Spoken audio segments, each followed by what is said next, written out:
आखिर Donald Trump का board of peace क्या है? नमस्कार, मैं खुशी चौधरी और बात करेंगे अमेरिका के राष्ट्रपति डोनाल्ड ट्रंप द्वारा पेश किए गए नए अंतर्राष्ट्रीय पहल बोर्ड ऑफ पीस के बारे में। दरअसल अमेरिका ने इसे गाजा में शांति और स्थिरता लाने के लिए बनाया है और भारत समेत कई देशों को इसमें शामिल होने का न्योता भेजा गया है।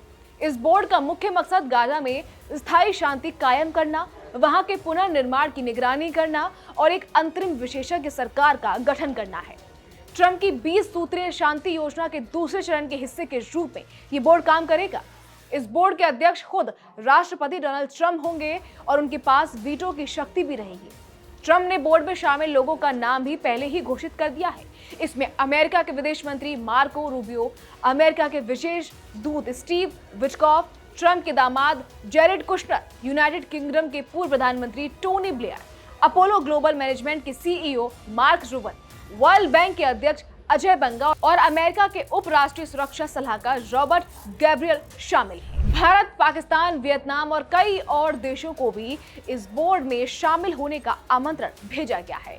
रिपोर्ट के मुताबिक जो देश स्थायी सदस्य बनना चाहते हैं, उन्हें गाजा के पुनर्निर्माण के लिए लगभग $1 बिलियन यानी करीब 8,300 करोड़ रुपए का योगदान देना होगा। अगर कोई देश ये राशि नहीं देता तो उसकी सदस्यता केवल 3 साल के लिए होगी। बोर्ड ऑफ पीस की संरचना 3 स्तरों में की गई है। सबसे ऊपर बोर्ड ऑफ पीस होगा, जिसमें अंतर्राष्ट्रीय विशेषज्ञ और ट्रंप खुद शामिल होंगे। इसके नीचे गाजा कार्यकारी बोर्ड होगा, जो अंतर्राष्ट्रीय नेतृत्व और गाजा के जमीनी प्रशासन के बीच कड़ी का काम करेगा। इसमें तुर्की, कतर, मिस्र और यूएई के प्रतिनिधि, साथ ही वर्ल्ड बैंक और नीदरलैंड के अधिकारी भी शामिल होंगे। सबसे निचले स्तर पर गाजा प्रशासन के लिए राष्ट्रीय समिति यानी NCAG है, जिसमें केवल फिलिस्तीनी प्रतिनिधि होंगे और इसका नेतृत्व डॉक्टर अली शाह करेंगे। इसमें कुल 15 टेक्नोक्रेट विशेषज्ञ होंगे, जो गाजा के रोजमर्रा प्रशासन और फैसलों की देखरेख करेंगे। व्हाइट हाउस के मुताबिक ये बोर्ड गाजा के लोगों के लिए शांति, स्थिरता और समृद्धि सुनिश्चित करने में मदद करेगा। हालांकि इस योजना की आलोचना भी हो रही है। इजरायल ने गाजा कार्यकारी बोर्ड के गठन का विरोध किया है, खासकर इसमें तुर्की और कतर के प्रतिनिधियों को शामिल करने पर। इजरायली प्रधानमंत्री बेंजामिन नेतन्याहू के कार्यालय ने कहा कि इस कार्यकारी समिति का गठन इजरायल के साथ समन्वय के बिना किया गया। इसके अलावा कुछ यूरोपीय देशों ने भी चिंता जताई है कि बोर्ड ऑफ पीस का चार्टर केवल गाजा तक सीमित नहीं रहेगा और इसका उद्देश्य भविष्य में कई और संघर्ष क्षेत्रों पर भी नजर रखना हो सकता है। कई राजनयिक इसे ट्रंप का अपना संयुक्त राष्ट्र कह रहे हैं, जो वास्तविक संयुक्त राष्ट्र की भूमिका और काम को कमजोर कर सकता है। एक राजनयिक ने रॉयटर्स को बताया कि ऐसा लगता है कि ट्रंप यूनाइटेड नेशंस बना रहे हैं, जो संयुक्त राष्ट्र के मूल सिद्धांतों की अनदेखी करता है।